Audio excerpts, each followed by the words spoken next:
जो वाल्मिक कराड आहे याच्यावर 302चा या ठिकाणी गुन्हा दाखल करावा आणि तात्काळ धनंजय मुंडे साहेबांची या ठिकाणी हकालपट्टी करावी।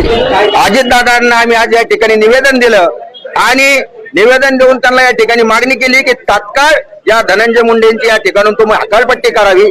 जो खंडणीखोर जो वाल्मिक कराड आहे याच्यावरती 302चा गुन्हा या ठिकाणी दाखल करावा, जेणेकरून आज महाराष्ट्रात आपण बघत असाल या महाराष्ट्रामध्ये जाणून बुजून काही जण मराठा आणि ओबीसी वाद लावण्याचा पण या ठिकाणी प्रयत्न करत आहेत।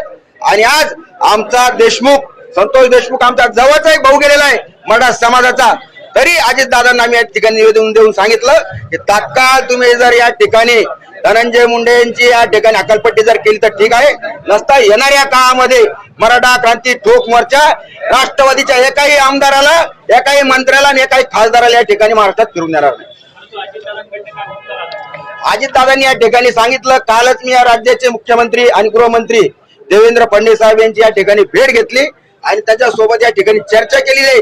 पण आता नेमकी काय चर्चा केली हे फक्त अजितदादांना आणि देवेंद्र फडणवीस साहेबांना या ठिकाणी माहिती आहे। पण मराठा क्रांती ठोक मोर्चाची या ठिकाणी मागणी आहे, जो खंडणीखोर जो वाल्मिक कराड आहे याच्यावर 302चा या ठिकाणी गुन्हा दाखल करावा आणि तात्काळ धनंजय मुंडे साहेबांची या ठिकाणी हकालपट्टी करावी, ही मराठा क्रांती ठोक मोर्चाची मागणी आहे।